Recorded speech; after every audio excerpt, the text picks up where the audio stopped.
제주대학교 교육 방송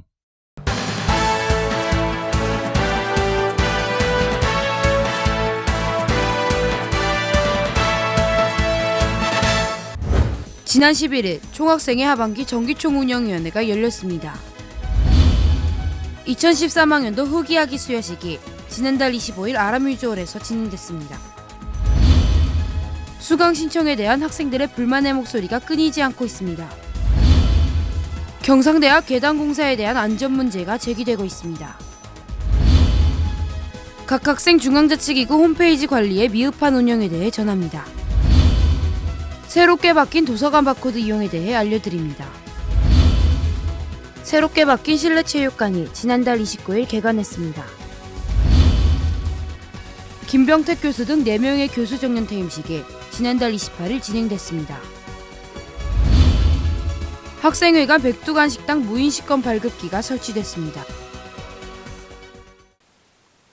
여러분 안녕하십니까? JBS 뉴스입니다.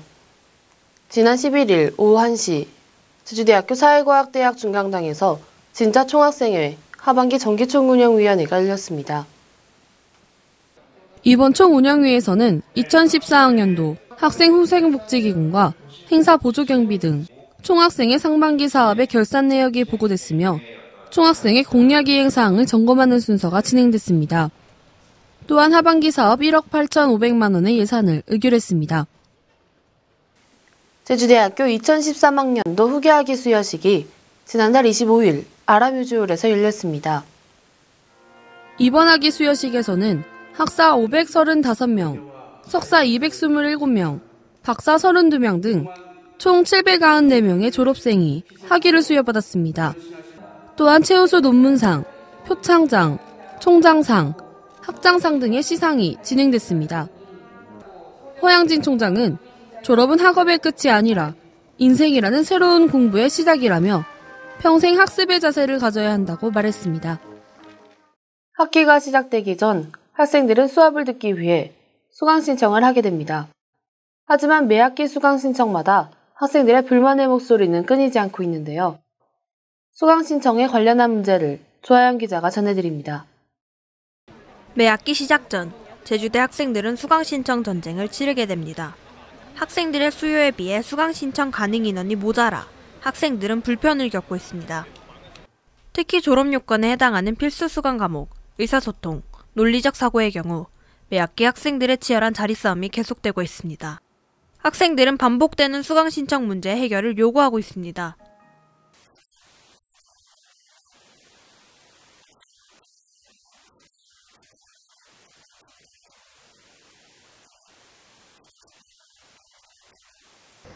문제가 계속되자 학교 측에서는 강좌수, 수강 정원을 증가하며 문제 해결에 노력을 기울이고 있다고 말했습니다. 2011 교육과정에 한문기초 교양 과목에서 강좌수를 그리고 수강생 인원수를 편성하는 게 기본적인 원칙으로는 학생 수의 120%가 수강할 수 있도록 편성을 하고 있습니다. 수강 신청이 힘들어하는 이유는 다른 게 아니고 학생들 중에 복학생도 있고 그 학기에 복학생 및 또는 재이수하는 학생들이 많기 때문에 강의 실수도 제한이 되고 또 강사 수도 제한이 있기 때문에 수강 정원을 증가하고 있지만 재이수 인원을 제대로 파악하기 힘들어 문제가 반복되고 있으며 이에 학사과는 재이수를 제한할 경우 학생들의 불만이 제기될 것이며 현실적 문제 등을 고려했을 때 아직 구체적인 해결 방안이 나오기 힘들다고 덧붙였습니다. 실제 필수 수강 과목인 의사소통 분야 수강 현황을 보면 신입생 입학 정원 2,324명으로 2013학년도 의사소통 총 수강 인원은 2,419명, 2014학년도 2,738명으로 총 319명이 증가했습니다. 이처럼 학교 측은 개설 강좌수, 수강 가능 인원을 증가하는 등 노력을 계속하고 있지만 실질적인 해결 방안이 되기 어렵습니다. 학교 측은 문제 해결을 위해 노력하고 있습니다. 하지만 아직 구체적인 해결 방안이 보이지 않습니다. JBS 뉴스 조아영입니다. 경상대학 앞 오르막에 계단 설치 공사가 진행되고 있습니다. 하지만 설계상의 문제로 공사가 잠정 중단됐었는데요. 또한 공사가 지연되면서 안정상 문제가 발생하고 있습니다. 윤지혁 기자가 취재했습니다. 사회과학대학에서 경상대학 방향으로 올라가는 언덕입니다. 예전부터 급한 경사로 인해 안전사고와 학생들의 불편이 많았던 곳입니다.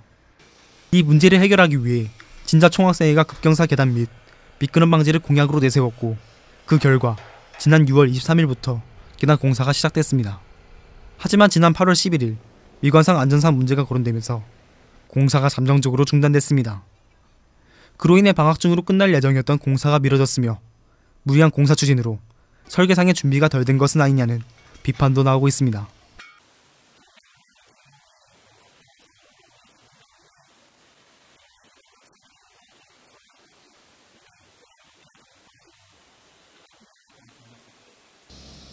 계단의 높이가 낮아졌다고는 하지만 화면에서 보이는 것처럼 여전히 도로에 비해 너무 높은 편입니다. 이에 총학생회는 지금의 형태가 시설과와 추진하는 과정에서 최선의 선택이었다고 해명했습니다. 계단 공사를 반대하던 시설과 측과 협상하면서 생길 수밖에 없는 예산 문제와 애초에 현장을 고려하지 못한 설계 상태임에도 공사를 강행한 것이 이런 결과를 낳은 것입니다. 가파르다는 의견이 이제 경상대학교 교수님이야 많은 학우님들로부터 나왔고요. 그 뒤에 저희가 이제 시공사와 시설과를 찾아가가지고 더 완만한 계단을 시공해줄 것을 요구했습니다. 이제 아마 그런 가파르다는 의견들을 학우분들께서 가졌던 거는 이제 기존 설계에서 지어지고 있던 부분에 대해서 말씀하신 것 같고요. 문제는 계단이 위험하다는 것만이 아닙니다. 공사가 미뤄지면서 길게는 9월 19일까지 공사가 진행되는데, 공사장 주변에 펜스가 제대로 설치되어 있지 않아 학생들이 위험에 그대로 노출되어 있습니다. 용접기와 절단기 같은 공사 자재들도 길가에 놓여 있어 안전을 위한 조치가 필요한 상황입니다. 총학생회 측은 이와 같은 지적을 받아들여 지난 3일 뒤늦게 도로의 한 차선을 통제해 안전보도를 만들었습니다. 계단 설치로 기존의 문제는 해결됐지만 오히려 다른 문제가 생기는 것은 아닌지 우려의 목소리가 나오고 있습니다. 단언컨대 진짜 필요한 것은 공약 이행이 아니라 학생들의 안전이라는 것을 모두 상기할 필요가 있습니다. JBS 뉴스 윤지혁입니다. 여러분은 학생자치기구 홈페이지에 대해서 알고 계신가요? 우리 학교는 각 학생자치기구 홈페이지가 존재합니다. 하지만 학생자치기구 홈페이지가 제대로 운영되고 있지 않은데요. 김소연 기자가 보도합니다.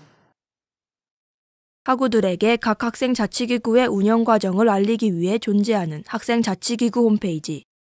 여기에는 각 학생자치기구의 조직도, 회의록, 예산안이 공지됩니다. 또한 자유 게시판 등 학우들과 소통 공간도 마련돼 있습니다. 하지만 학생자치기구 홈페이지의 운영은 미흡한 상황입니다. 학생자치기구 홈페이지는 우리 학교 홈페이지를 통해 연결됩니다. 총학생회를 비롯한 총대의원회, 동아리연합회의 게시란입니다. 총학생회의 게시란에는 몇 달 전 회의록이 한 번에 올라와 있습니다. 총대의원회 홈페이지에는 선거 세치간이 올라와 있지 않습니다. 총여학생의 경우에는 홈페이지 자체가 개설되지 않았습니다. 한편 각 학생자치기구는 SNS를 통해 학우들과 소통을 하고 있습니다. SNS는 학생자치기구 홈페이지와 달리 조회수가 높고 학우들의 댓글 또한 많아 활발하게 운영되고 있습니다. 하지만 SNS에서는 공약 이행에 관한 내용만 있을 뿐 회의록과 예산안 등의 내용은 찾아볼 수 없었습니다. SNS는 홈페이지에 비해 조회수는 높지만 SNS를 이용하지 않는 학우들도 있어 일반 학우들에게 모두 알리는 것에는 한계가 있습니다. 또한 일방적인 알림 형식의 글이 대부분을 차지하고 있어 학우들과의 쌍방향적인 소통은 부족해 보입니다. 현재 총학생회를 비롯한 학생자치기구는 학생자치기구 홈페이지 활성화에 대한 뚜렷한 방안이 없는 것으로 보입니다. SNS는 지금 저희가 공약 위주로 올리기보다는 이제 학생들이 혜택을 받을 수 있는 부분에 대해서 이제 우선순위를 높게 잡아서 그 부분에 대해서 많이 올려드리는 거예요. 진짜 총학생회는 신뢰받는 학생회가 되기 위해 홈페이지 활성화에 대한 공약을 세웠지만 공약이 실천되지 않고 있어 아쉬움을 남기고 있습니다. 학우들을 위해 존재하는 학생중앙자치기구. 눈에 보이는 공약 이행보다 1만 명의 학우들과의 소통을 위한 소통 공간 활성화에 대한 노력이 촉구됩니다. JBS 뉴스 김소연입니다. 개인정보보호법이 강화되면서 우리 대학 도서관에 기존 바코드 사용이 제한됐습니다. 기존 바코드에 개인정보가 기입되어 있기 때문인데요. 이에 따라 도서관은 기존의 바코드를 새롭게 바꿔 재발급하고 있습니다. 장은영 기자가 전해드립니다.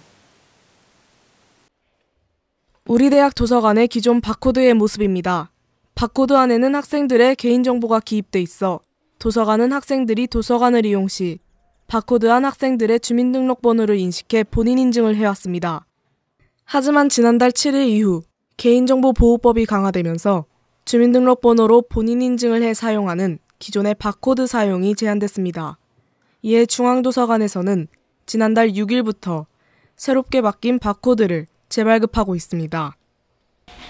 저희 중앙도서관에서 기존에 사용하던 학생증 바코드 체계는 주민번호를 수집해서 사용하고 있었거든요. 그래서 저희가 그 주민번호 체계를 학번으로 바꾸게 됐어요. 그러면서 학생들 바코드를 다 교체해야 되는 작업을 하고 있습니다. 기존의 바코드를 사용하는 학생들은 도서관 좌석 배정기 이용이나 도서 대출에 문제를 겪을 수 있습니다. 도서관 바코드가 필요한 학생들은 중앙도서관 대출실로 학생증이나 도서관 이용증을 가지고 가 새롭게 바뀐 바코드를 발급받을 수 있습니다. 재발급되는 바코드는 기존의 바코드 위에 새로 덧붙여집니다. 이번 2학기부터 학생증을 발급받은 학생은 재발급을 받지 않아도 됩니다. 2학기가 시작되는 지금 학생들은 빨리 바코드를 재발급받아 도서관 이용에 차질이 없으시길 바랍니다. JBS 뉴스 장은영입니다. 제주대학교 실내체육관이 리모델링돼 지난달 29일 개관식 행사를 가졌습니다. 행사에는 우리 대학 학생, 교직원들과 체육관 시공을 맡았던 주식회사 금성종합건설 대표가 참석했습니다. 바뀐 실내체육관은 지하 1층, 지상 1층, 연면적 4,094.35제곱미터 규모로 경기장 외에도 강의실, 강의준비실, 샤워실, 락커룸, 피트니스 센터 등을 갖추고 있습니다. 또한 각종 공연들이 가능하도록 무대 조명, 음향, 카메라 등 시설도 설치됐습니다. 제주대학교가 지난달 28일 아라뮤즈홀에서 교수 정년퇴임식을 가졌습니다. 이번 정년퇴임 교수는 국어국문학과 김병택 교수, 무역학과 고경표 교수, 지구해양과학과 방익창 교수, 화학코스메틱학부 정덕상 교수로 4명의 교수가 정년퇴임했습니다. 행사에는 교직원과 재학생, 퇴임 교수 가족들이 참석해 이들 교수들의 퇴임을 축하했습니다. 지난 6월 9일 학생회관 백두관 매점 앞 무인식권 발급기가 3대 설치됐습니다. 이번 발급기 설치로 학생들은 카드로 신속한 결제가 가능하게 됐으며 인건비 증가 등의 문제도 해결됐습니다. 황우화 생활협동조합 사무국장은 앞으로 무인 시스템이 활성화된다면 추가 도입할 예정이라고 밝혔습니다. 한편 이번 무인 식권 발급기는 한국대학 생활협동조합 연합회에 지원을 받아 도입됐습니다. 다음 간추리 뉴스 김소연 기자가 전해드립니다. 제주대학교가 교육부 정보 공시 결과 취업률 50.5%를 기록했습니다. 이는 9개 거점 국립대학 평균 취업률 49.2%보다 1.3% 높은 실적으로 거점 국립대 중 부산대, 전남대에 이어 3위입니다. 김창인 회장이 제주대학교에 발전기금 30억 원을 지원했습니다. 이에 따라 지난 2008년부터 지금까지 김 회장의 제주대 발전기금 총 지원액은 200억 원에 이릅니다. 이번 발전기금은 생명자원과학대학 건립기금 사업비 등으로 쓰일 예정입니다. 자연과학대학 생활환경복지학부 김혜숙 교수가 2014 한국상담학회 연차대회에서 우수 논문 발표상을 수상했습니다. 논문 제목은 버추 프로젝트를 활용한 예비부부의 역량 강화 프로그램 개발 및 효과 검증입니다. 김 교수는 논문을 통해 버추 프로젝트를 활용한 프로그램이 회복 탄력성, 감성 지능 및 자아 존중감을 향상시키는 효과를 입증했습니다. 주식회사 NXC 김종현 본부장과 주식회사 네오플 이인 대표가 지난달 27일 제주대에 발전기금 7천만 원을 전달했습니다. 두 회사는 제주대와 산학협력을 통해 인력 양성과 제주대 학생들의 취업 활성화 방안을 협의해 나갈 예정입니다.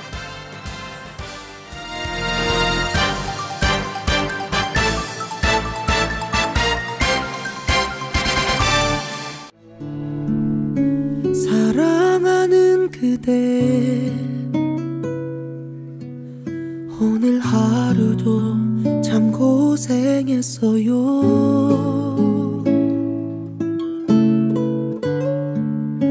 많이 힘든 그대, 힘이 든 그대 안아주고 싶어요. 지금쯤 그대는 좋은 꿈 꾸고 있겠죠.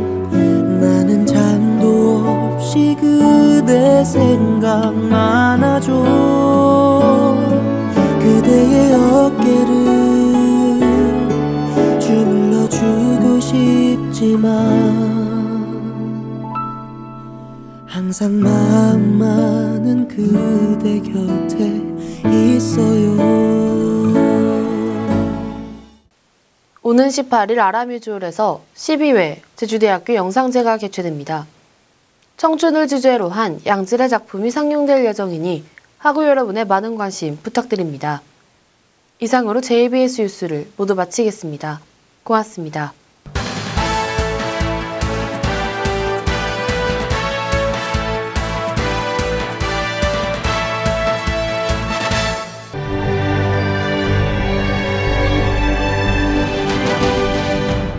제주대학교 교육 방송